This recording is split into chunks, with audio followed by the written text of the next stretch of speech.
Baik, Assalamualaikum dan salam sejahtera. Jadi untuk hari ini kita lihat pula bagaimana untuk kita nak melorek ya, sekiranya diberi pada kita 3 garisan 3 persamaan. Okey. Baik, katakan ya contoh soalan nombor 13 ni. Okey, dia bagi pada kita, kalau kita tengok kat sini ada 3 lah. So yang pertama ni kita lihat pada garisan yang putus-putus. Okey, ini adalah garisan putus-putus. Okey, ini garisan putus-putus yang warna merah ni. Okey, dan diikuti pula dengan warna biru ni, garisan solid yang ni.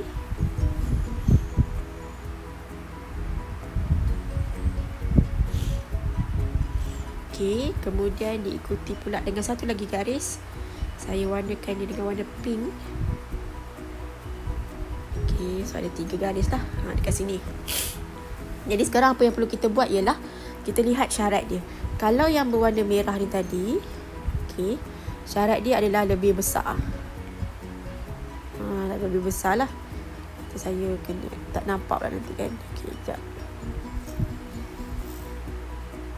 Okey, so dia adalah lebih besar. Ini syarat dia lebih besar. Right, dan yang kedua syarat dia adalah lebih besar atau sama dengan. Dan yang ketiga adalah pun sama juga, lebih besar atau sama dengan. Jadi apa yang perlu kita buat sekarang ialah, okey, sekiranya diberi pada kita 3 garisan macam ni, contoh yang saya bagi ni bukan dalam sata katis lah ya. Dia garisan yang biasa. Jadi langkah yang pertama adalah kita kena labelkan. Labelkan apa? Labelkan setiap ruang yang ada. Sama juga konsep dia macam kita belajar set. Okey, tajuk set kita labelkan setiap ruang yang ada.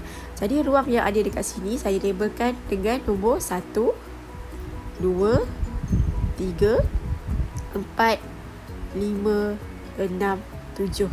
Okey, jadi ini semua ruangan-ruangan yang ada. Right? Jadi sekarang ni kita nak lorekkan kawasan tersebut. Okey, sekarang kita tengok yang ini, yang warna merah ni. Kita tengok yang ini. Syarat dia adalah lebih besar. Okey, jadi kawasan berlorek dia di mana? So, kawasan berlorek dia adalah di bahagian atas. Kita lorek je. Saya gunakan warna lain lah. Okey. Dan yang kedua pula warna biru ni. Yang ini lebih besar juga dan sama dengan. So lebih besar mestilah di bahagian atas. Okey, so dikatakan macam inilah. Dan satu lagi yang berwarna pink ni, okey, pun lebih besar juga. Jadi kawasan dia adalah di sebelah kanan. Yang ni dia tak bagi persamaan lagi kat kita, dia just bagi kawasan sahaja. Baik, jadi sekarang kita nak tengok kawasan manakah yang ada ketiga-tiga warna ni tadi. Okey, so kalau kita tengok kat sini, kawasan tersebut adalah yang ini. Ini ya, ada ketiga-tiga warna. Ada warna biru, ya, ada warna purple, ada warna merah. Okey, ada warna pink. Okey. So dekat sini jawapannya adalah 4. Jadi kawasan dia adalah 4. So jawapan dia 4 lah. Macam tu kawasan berlorek untuk gabungan ketiga-tiga garisan ini. Baik, seterusnya nombor 14 ni, soalan yang seterusnya. Kita nak tengok kawasan manakah yang dilorek bagi ketiga garisan inilah. Okey ya, contoh katakan yang pertama saya letakkan dia warna hijau. Katakan garisan ini, garisan putus-putus ni. Okey, berwarna hijau. Dan yang kedua saya warnakan dia dengan warna purple. So garisan yang melintang ni, yang garisan putus-putus ni juga. Dan garisan yang ketiga saya bagi pada kamu warna orange, bagi garisan yang mendekat, yang solid line ni, garisan yang solid. Okey, so garisan solid ni maksudnya lebih besar ataupun lebih kecil mesti ada sama dengan. Yang inilah untuk yang ini. Okey. Jadi sekarang kita nak tengok untuk yang berwarna hijau ni, yang ini. Okey, dia kata lebih kecil. Jadi kawasan berlorek dia yang mana? Kawasan berlorek dia kecil, mestilah ke bawah. So lorekkan dia di bawah. Okay. Dan warna purple ni, yang ini, syarat dia adalah lebih besar. So lebih besar, lorekkan dia adalah di sebelah atas. Okay. Dan satu lagi, ya, kita punya gambar rajah ini adalah, garisan ini simbolnya adalah lebih kecil atau sama dengan, jadi dia mestilah berada di sebelah kiri, lebih kecil belah kiri lah.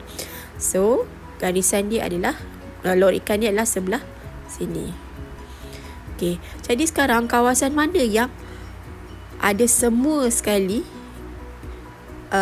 warna yang kita guna, warna purple, warna hijau dan juga warna kuning. So kawasan dia berada di sebelah mana?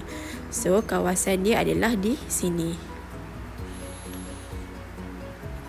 Ini kan nombor berapa? Nombor 2. Kalau kita tengok, nombor 2 ni, kawasan 2 ni sahaja. So ini adalah dia punya kawasan berlorek. Jadi jawapan dia adalah kawasan nombor 2. Ini adalah 2 contoh bagi soalan yang melibatkan garisan. Dia bagi kita dah garisan, kita nak lorek kawasan tersebut yang melibatkan 3 persamaan. Okey, tengok yang ini pula. Okey, yang ini melibatkan Satakatis. Okey, Satakatis kita ialah yang inilah. Okey, ya. Okey, saya cari yang lain yang melibatkan Satakatis.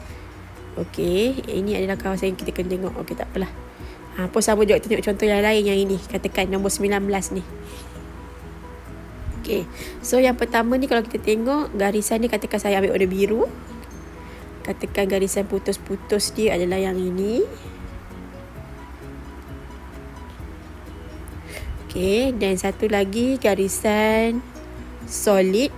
Okay, saya guna warna merah. Garisan yang melintang ni adalah garisan solid. Okay, katakan yang ini.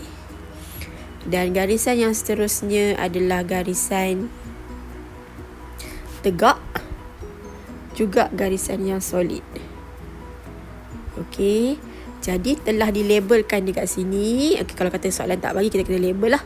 So labeling dia melibatkan nombor 1 setiap ruang yang ada lah, 2, 3, 4, 5, 6 dan juga 7. Setiap ruang yang ada kita label. Okey.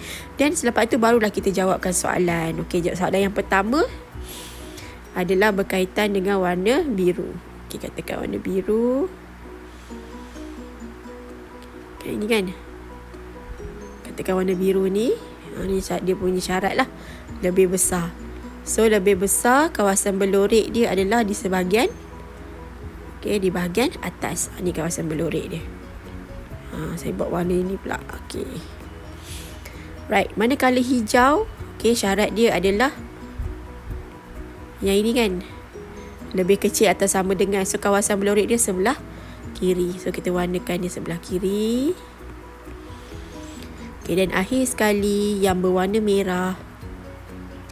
Syarat dia adalah lebih kecil juga. So kawasan berlorek dia adalah di sebelah bawah. Jadi kita tengoklah mana ada kombinasi bagi ketiga-tiga warna ni. So ketiga-tiga warna ni terletak di kawasan 6. Ada tiga-tiga warna. Jadi jawapan dia adalah 6. Kawasan 6. Baik. So saya rasa untuk hari ni kita tengok yang ini saja dulu. Untuk melibatkan kawasan berlorek, dan seterusnya saya akan bagi latihan yang berkaitan lah untuk kamu, ya. So saya harap itu sahaja untuk hari ini. Right. Sekian, terima kasih.